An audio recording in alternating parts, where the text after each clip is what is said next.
Olá, tudo bem com você? Feliz sábado. Chegamos ao fim da nossa série Laodiceanos, o Povo do Juízo, uma série em que passamos aqui meditando sobre os recados de Deus para a igreja do nosso tempo, a igreja de Laodiceia. Nós entendemos claramente que Deus tem repreensões duras para esse povo que se acha rico, que se acha autossuficiente. Era uma igreja realmente, naquele tempo, no século I da era cristã, quando João a usa como um símbolo daquilo que viria no futuro, era uma igreja, era uma cidade rica, uma cidade que tinha ali uma escola de medicina, que produzia colírio, veja que interessante. Era uma cidade que produzia, muito famosa pela lã escura, lã preta, aveludada, com a qual faziam roupas e também cobertores. Era uma cidade muito rica. E você vê ali elementos proféticos interessantes, o colírio, que Deus apresenta como a solução para a nossa cegueira espiritual, as vestes brancas e não a lã negra, como sendo o símbolo do caráter de Cristo revestido em nós, da nossa justiça que vem de Cristo. Nós temos ali também o ouro refinado pelo fogo, que é a fé que temos que ter para suportar os últimos eventos da história, a fé que significa confiança em Deus. Portanto, os elementos ali contidos na Laodiceia literal, eles são usados profeticamente para mostrar a condição da igreja cristã nos últimos dias, uma igreja morna.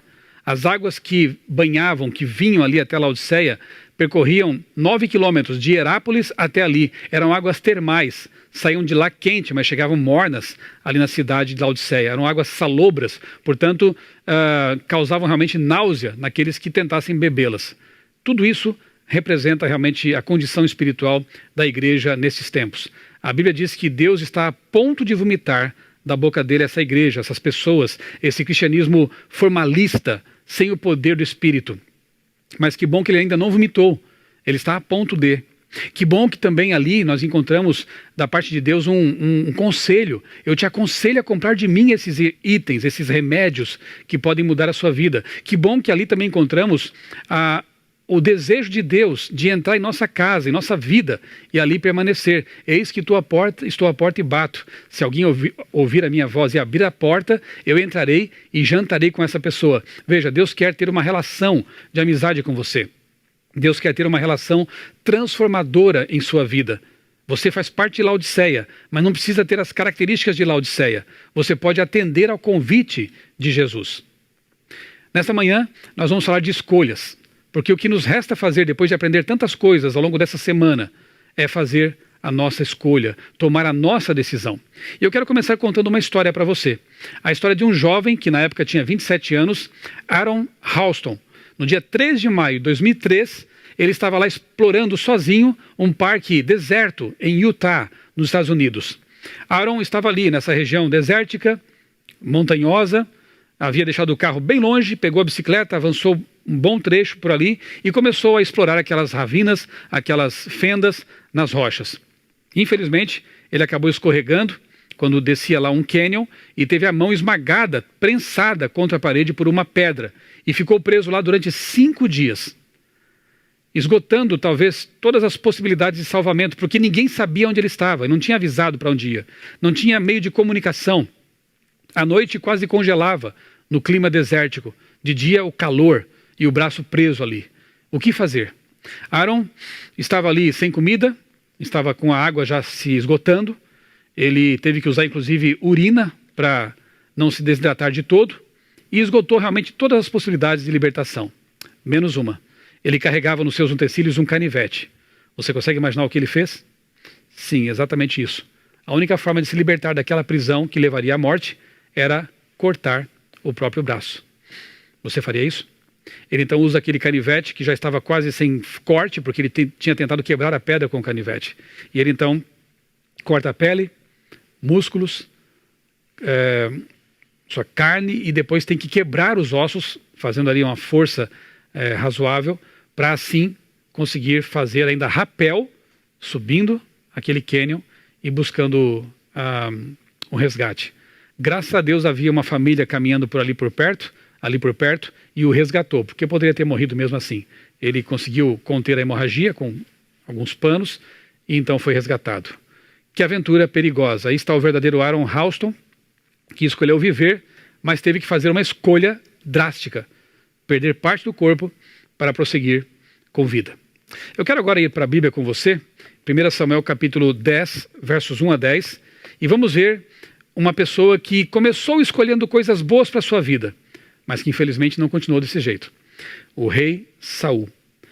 1 Samuel, primeiro livro de Samuel, capítulo 10, versos 1 a 10. Tomou Samuel um vaso de azeite e lhe o derramou sobre a cabeça, na cabeça de Saul.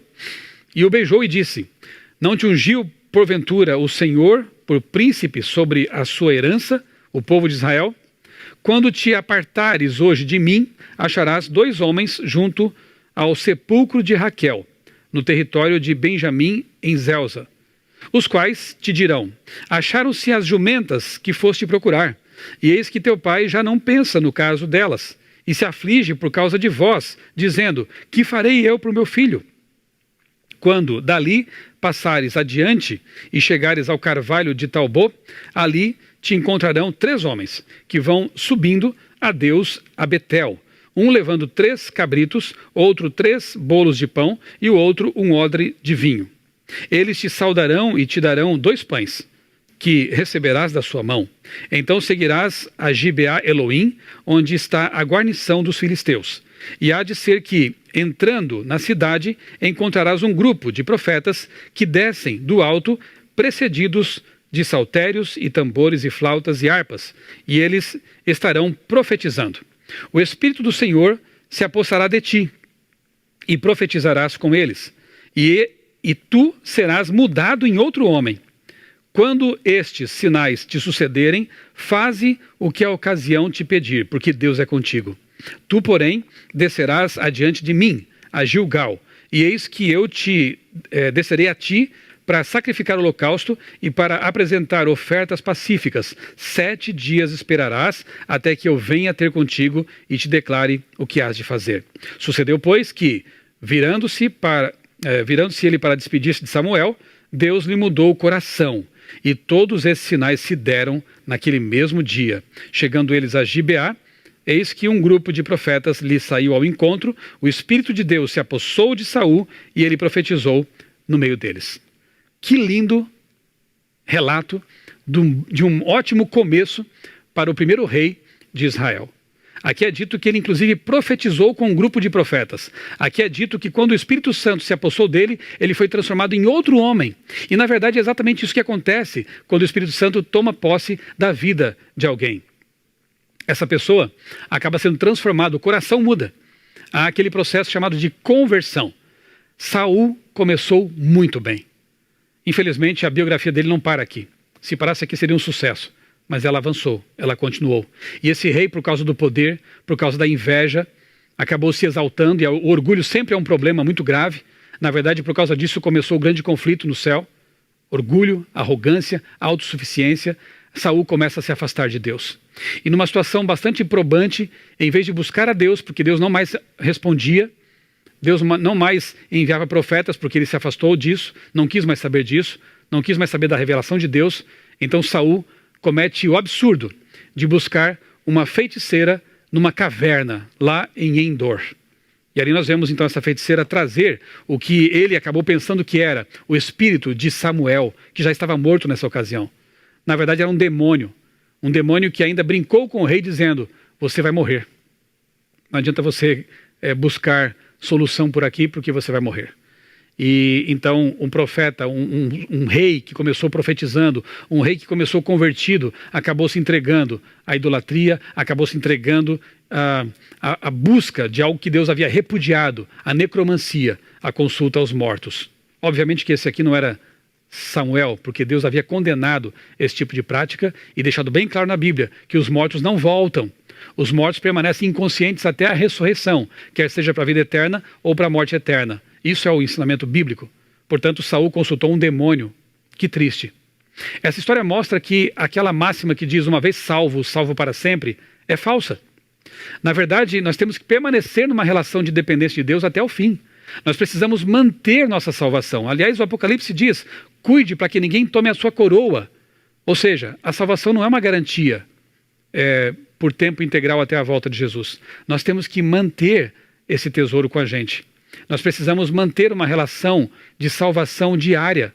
Você precisa ler a Bíblia todos os dias. Você precisa orar todos os dias para manter essa fé, o ouro provado pelo fogo, do qual o Apocalipse fala lá na mensagem à Laodiceia.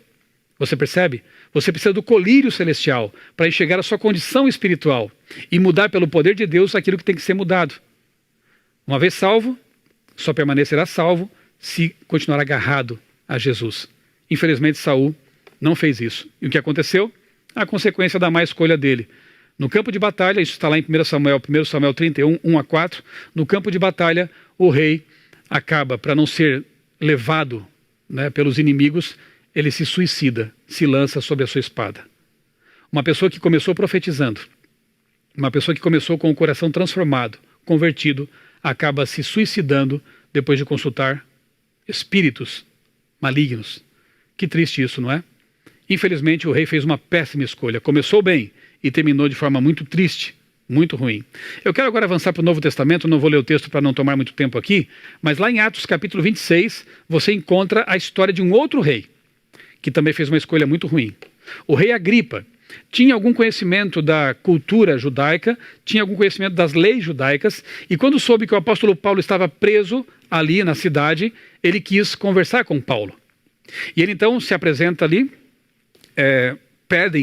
levam Paulo até o rei Agripa, e Paulo, em lugar de fazer o que ele poderia ter feito se fosse uma pessoa comum, se defender perante dois governantes, ele não faz isso, não perde tempo se defendendo, dizendo que a prisão havia sido injusta. Ele aproveita para fazer aquilo que todo cristão tem que fazer, ele testemunha. E ele praticamente apresenta um sermão ali naquela sala do palácio.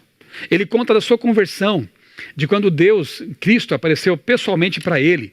Ele fala da mudança que Deus operou na vida dele. E no fim desse sermão, como todo sermão tem que ter, há um apelo. E Paulo apela para Agripa. E você, rei? O que você vai fazer? E o rei responde de uma forma bastante evasiva. Agripa diz assim para Paulo: quase que você me converte. Quase que você me torna um cristão. Mas por enquanto não vai dar certo. Eu estou aqui parafraseando, né? Por enquanto não dá. Segue o teu caminho, eu sigo o meu. É triste isso, porque no relato aqui de Ellen White, Atos dos Apóstolos, página 438, ela diz que Agripa, o rei Agripa, estivera quase persuadido a aceitar a graça e o perdão oferecidos, mas afastou a misericórdia oferecida, recusando aceitar a cruz de um Redentor crucificado.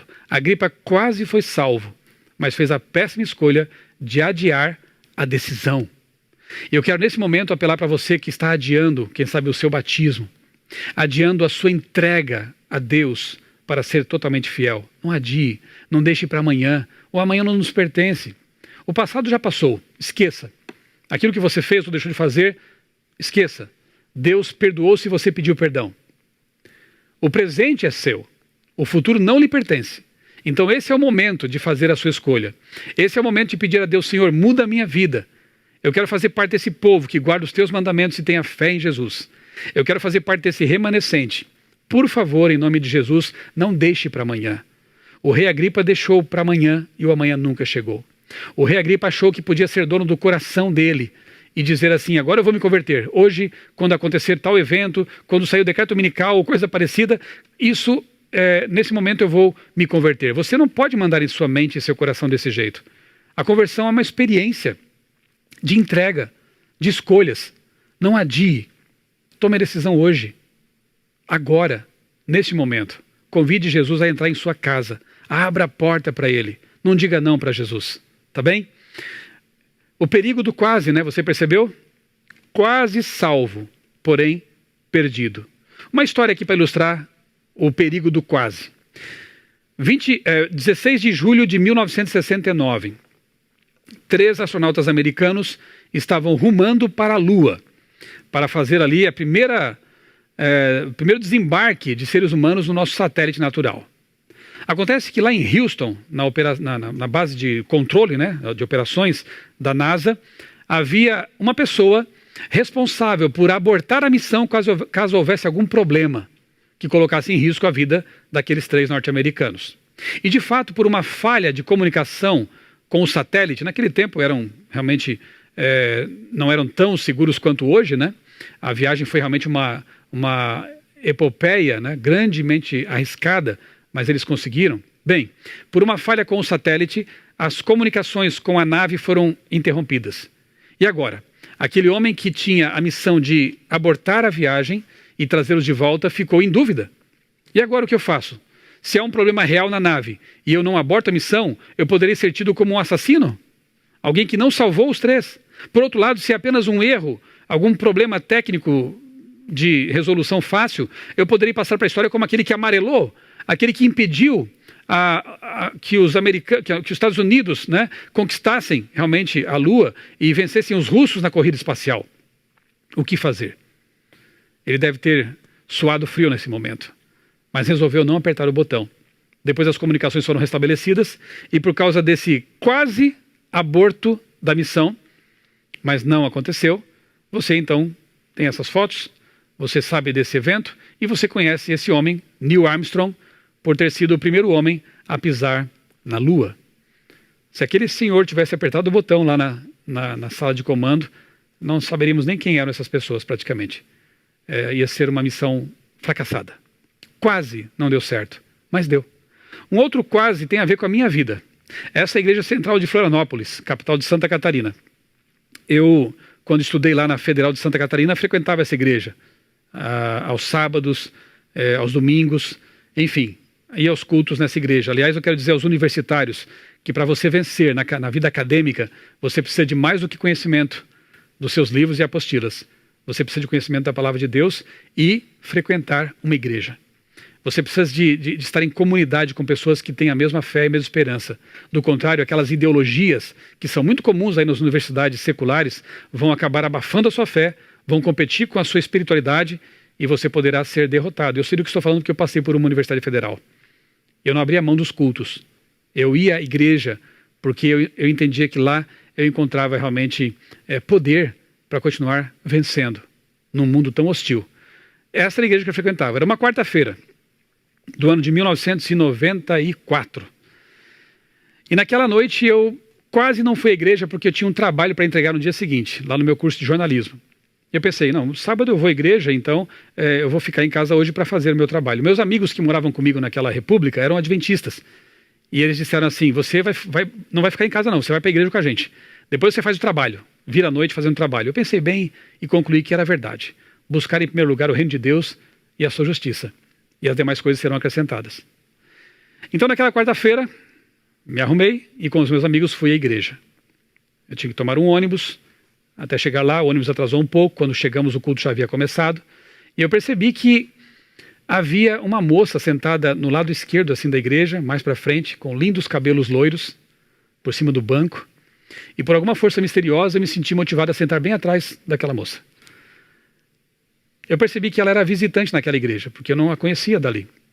E como sempre fiz, levava na minha Bíblia uns folhetos missionários e entreguei para aquela moça. Quando ela se virou para agradecer, o meu gesto de bondade, missionário, eu confesso a vocês que eu não lembro mais quem estava pregando aquela noite, não lembro nem da mensagem. Eu só pensava assim, eu preciso continuar pregando para essa moça no fim do culto. E deu certo. No fim do culto nós conversamos, percebemos que tínhamos muitas coisas em comum. Ela estava voltando para a igreja, também tinha uma experiência linda de conversão. E, para resumir a história, aquela conversa na igreja rendeu um lindo e abençoado casamento de quase 25 anos já. Foi resposta a uma oração que eu havia feito a Deus assim que me converti. Eu pedi para Deus uma moça que fosse missionária, que fosse cristã e bonita, porque eu sou criacionista, eu entendo que o Deus é poderoso e Ele pode atender os nossos pedidos. E Deus me deu essa esposa maravilhosa. Queridos, não percam os cultos de quarta-feira. Você pode encontrar o seu cônjuge ali naquele culto. Você percebe o risco que eu corri de quase não ter ido ao culto? Essa palavrinha, ela é perigosa, quase. Eu sei que Deus poderia ter nos aproximado de outras formas, não é verdade? Mas naquela quarta-feira foi o dia escolhido por Deus para responder a minha oração. Quase que eu não fui à igreja. Ainda bem que eu fui. Agora eu quero que você leia comigo Marcos capítulo 12. Marcos capítulo 12, versos 28 a 34. Uma outra história de quase encontramos aqui. Marcos capítulo 12, 28 a 34. Diz assim o texto: chegando um dos escribas, tendo ouvido a discussão entre eles, vendo como Jesus lhes houvera respondido bem, perguntou-lhe: qual é o principal de todos os mandamentos? Respondeu Jesus: o principal é: ouve, ó Israel, o Senhor nosso Deus é o único Senhor. Amarás, pois, o Senhor teu Deus de todo o teu coração e de toda a tua alma, de todo o teu entendimento e de toda a tua força. O segundo é: amarás o teu próximo como a ti mesmo. Não há outro mandamento maior do que estes. Disse-lhe então o escriba: muito bem, mestre, e com verdade disseste que ele é o único e não há outro senão ele.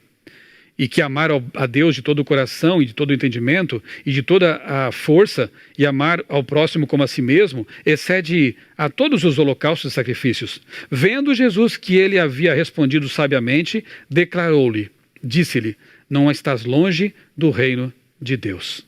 Não estás longe do reino de Deus. Você percebe que aquele escriba, aquele mestre da lei, estava a um passo do reino de Deus, a um passo da conversão. Mas não estar longe não quer dizer estar lá. Você percebe? É quase lá, mas ainda não. Eu pergunto para você, qual é a sua condição neste momento? Quase salvo, quase convertido, a um passo, mas ainda longe? Dê esse passo final. Por que esse escriba estava quase lá? Porque ele conhecia a verdade. Porque ele, podemos até, quem sabe até chamá-lo de um adventista do sétimo dia, que conhecia todas as profecias, sabia de memória os mandamentos. Mas não basta saber das coisas aqui. A verdade tem que descer para cá. Ela tem que fazer parte da nossa vida e mudar a nossa vida.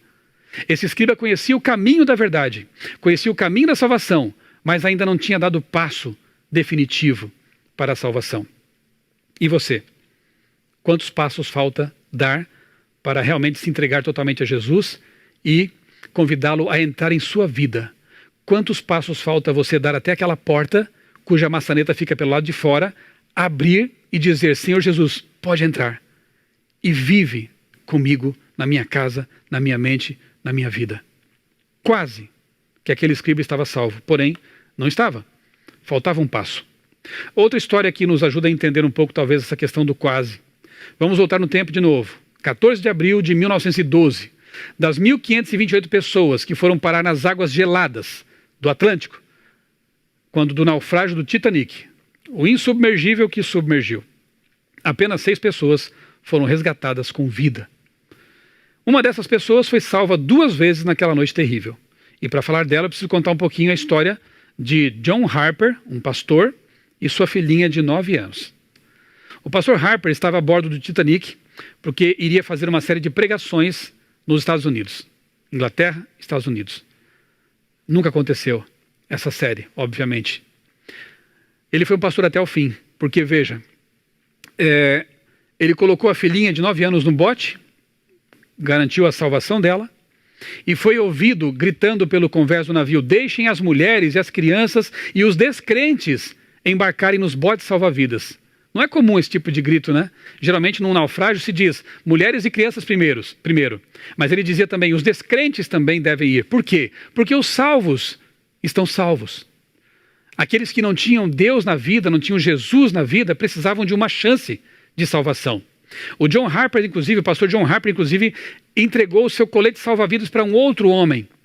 O homem rejeitou, disse: não, eu não posso aceitar. E o pastor disse: não se preocupe comigo, eu não estou indo para baixo, eu estou indo para o alto. Veja que fé, que certeza da salvação. Bem, foram parar no mar, pastor Harper inclusive. Entre aqueles 1.000 e poucos naufragados, estava ali o pastor Harper, nadando de pessoa em pessoa e gritando quando encontrava alguém nas águas: você está salvo? Quando a pessoa dizia para ele: não, pastor, eu não estou salvo, ele dizia: crê no Senhor Jesus e você será salvo. Então ele nadava até encontrar outra pessoa. E como um pastor até o fim, ele encontrava alguém e dizia: você está salvo? Se a pessoa respondia: não, pastor, não estou salvo, ele gritava: crê no Senhor Jesus e você será salvo. E numa dessas braçadas missionárias, ele se depara com um jovem. E quando ele pergunta: você está salvo? O jovem diz: não, pastor, não estou salvo, eu estou perdido. O pastor disse: crê no Senhor Jesus e você será salvo.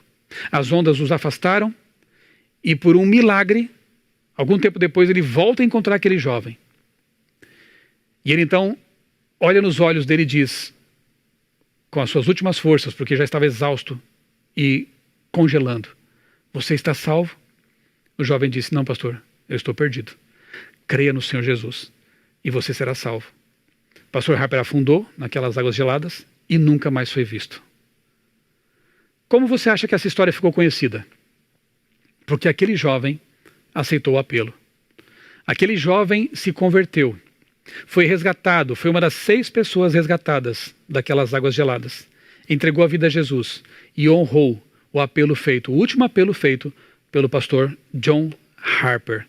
Você percebe que ele estava quase perdido, mas foi salvo?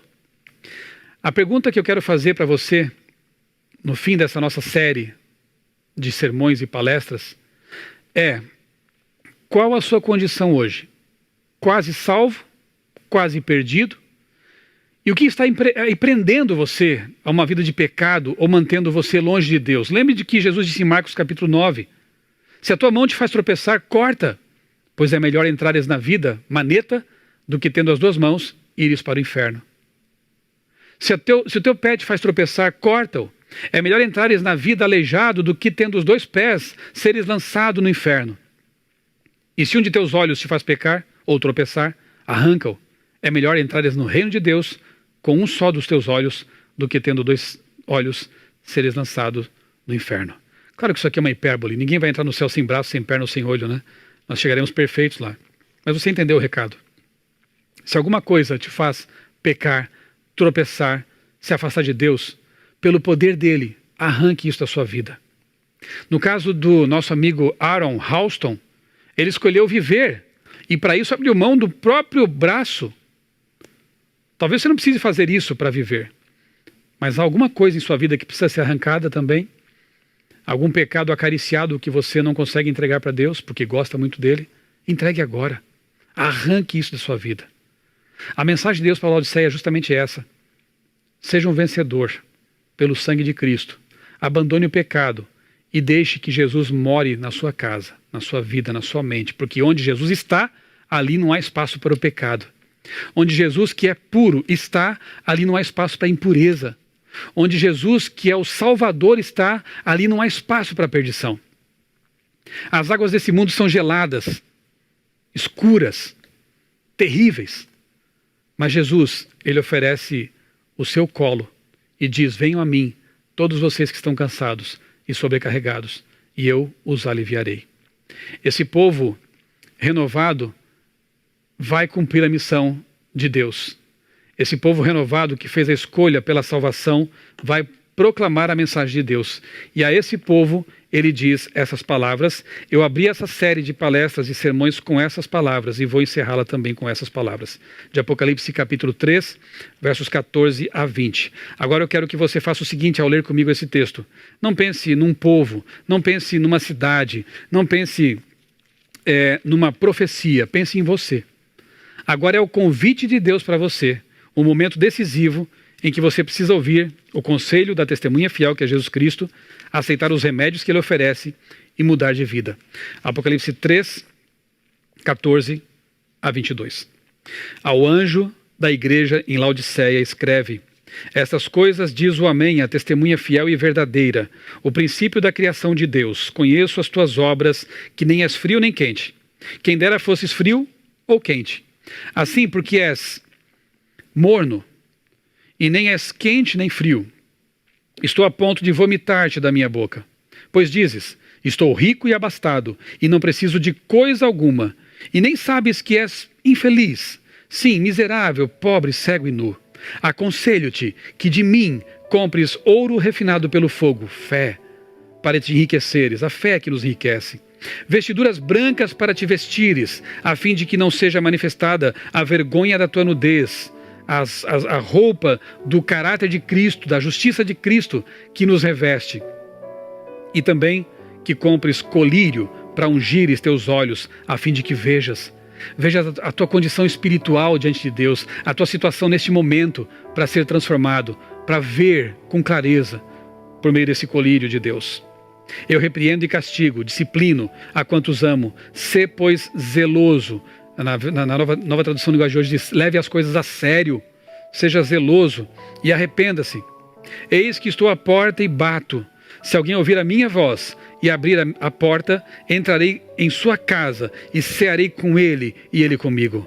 Ao vencedor, dar-lhe-ei sentar-se comigo no meu trono, assim como também eu venci e me sentei no trono do meu Pai. A escolha é sua, querido. Assim como Saul fez a péssima escolha de começar bem e terminar mal, assim como Agripa decidiu não aceitar o convite de Paulo naquele momento, quase salvo, mas se perdeu, assim como aquele jovem, a última ovelha do pastor Harper, quase perdido, aceitou a salvação, eu pergunto a você, qual é o seu quase nesse momento? Vamos sair do quase? Vamos entrar numa relação de total dependência de Deus, de conversão? Que tal você, nesse momento, abrir as portas da sua vida, da sua casa, da sua mente para Jesus e atender o apelo que Jesus faz aqui para essa igreja dura, para essa igreja morna, legalista, formalista, insensível, que vai levando a vida de qualquer jeito? Que tal levar a sério as coisas de Deus a partir de agora e aceitar o convite que Ele faz? Abra a porta do coração. Que Deus entre em sua vida e faça a transformação necessária. Nós pertencemos ao período histórico de Laodiceia, mas não precisamos ser laodiceanos. Somos o povo do juízo, mas não precisamos ser julgados como indignos. Nós podemos ser julgados, vindicados por Jesus, porque aceitamos os seus méritos, e assim estaremos salvos e considerados justos também. Faça parte do movimento, do momento de Laodiceia, mas não seja um laodiceano. Que Deus o ajude grandemente a ser um vencedor, porque o vencedor se sentará no trono de Cristo. Vamos orar? Bondoso Deus e Pai, muito obrigado, porque em Tua palavra encontramos inspiração, encontramos também repreensão e encontramos o amor de um Deus que faz de tudo para que sejamos salvos. Ó Pai, ajuda-nos a aceitar esse Teu convite, a atender o Teu convite e sair do quase para uma condição de totalmente fiéis e totalmente convertidos. Pai, nós abrimos nesse momento a porta do nosso coração, da nossa vida, e Te convidamos a entrar e nunca mais sair dali. Nós Te convidamos a nos conduzir pelo caminho seguro até a Canaã celestial e nos colocamos em Tuas mãos para ser usados a fim de apresentar essa mensagem a outras pessoas que precisam ouvir disso. Nós pedimos tudo isso, Senhor, agradecidos, em nome de Jesus. Amém. Que Deus abençoe grandemente a sua vida. Obrigado por acompanhar essa série. Eu espero realmente que Deus tenha feito milagres por você e em você. E que daqui para frente seja uma nova história na sua vida. Um grande abraço. Que Deus te abençoe.